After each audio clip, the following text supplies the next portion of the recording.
नवऱ्याला नक्की तुमच्याकडून काय हवं आहे? नवरा दिवसभर झगडतोय बाहेर, त्याला घरी आल्यावर शांततेची आणि समजुतीची गरज असते, वादाची नाही. पैसा, ओझं, ताण हे त्याच्या जीवनाचा भाग आहे. पण बायकोचा आधार असेल तर तो प्रत्येक अडचण हसत हसत पार करू शकतो. नवरा कधीही शब्दात व्यक्त होत नाही, पण त्याच्या मनातली खरी अपेक्षा म्हणजे फक्त आदर आणि विश्वास.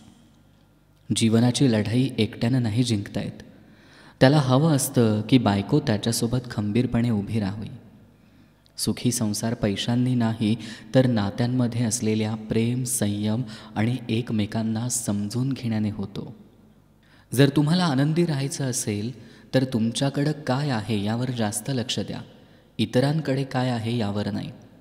कोणतीच गोष्ट मनात ठेवायची नसते, कारण जोपर्यंत माणसाचं मन मोकळं होत नाही तोपर्यंत त्याचं जीवनसुद्धा मोकळं होत नाही. कितीही जपले कोणाच्या मनातील भाव, वेळ आल्यावर माणसं खेळून जातात डाव आणि तेव्हाच कळून येतात खरे स्वभाव. रात्र कधीच मोठी नसते, विचारांचा प्रवास मनाला थकवतो. लवकर राग येणाऱ्या व्यक्ती मनाने खूप चांगल्या असतात, कारण त्यांना आपल्या भावना कधीच लपवता येत नाहीत. जिथल्या तिथं तोंडावर बोलून मोकळ्या होतात. धोका असतो तो आतल्या गाठीच्या लोकांपासून. गढूळ पाण्याला ढवळत बसण्यापेक्षा त्याला शांत राहू द्यावे, गाळ आपोआप खाली बसतो. तसंच जीवनात कितीही ताणतणाव असला तरी डोकं शांत ठेवावं, मार्ग नक्की निघतो.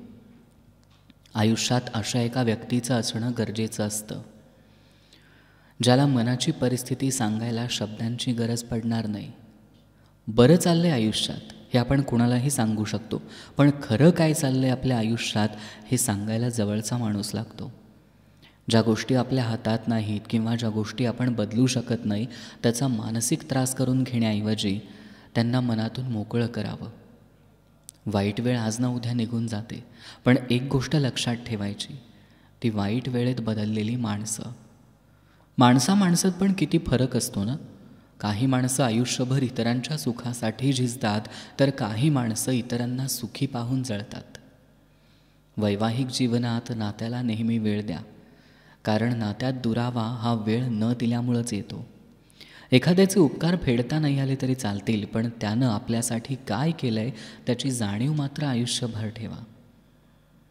हे बघा, स्वतःच्या स्वार्थासाठी इतरांच्या भावनांचा खेळ करायचा नसतो. असं म्हणतात की वेळ आणि कर्म फिरतीवर असतात.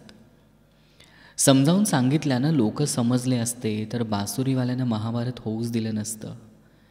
देवापेक्षा कर्माची भीती बाळगावी, कारण एक वेळ देव माफ करेल, पण कर्म नाही. वेळेसोबत सगळे घाव भरून निघत असतात, फक्त लक्षात राहतो तो घाव देणारा. प्रेम हे कधीच एखाद्याच्या गरजा पूर्ण करण्यासाठी नसतं. प्रेम हे नेहमी सुखदुःखात एकमेकांच्या सोबत राहण्यासाठी आणि एकमेकांच्या भावना समजून घेण्यासाठी असतं. वाईट वेळ सांगते चांगली वेळ कुणासोबत घालवायची. लोक म्हणतात कोणी सोडून गेलं तरी आयुष्य थांबत नाही, पण हे त्यांना कधी कळत नाही की किती माणसं आली, किती माणसं गेली तरी त्या एका व्यक्तीची जागा कोणीच घेऊ शकत नाही. काही लोक मधासारखे गोड असतात, पण मधुमक्कीसारखे डंक मारतात. तुला ते सर्व मिळेल ज्याच्यासाठी तू प्रामाणिक प्रयत्न केलेस. फक्त तुझी वेळ येऊ दे. वेळेच्या आधी कोणालाच काहीच मिळत नाही.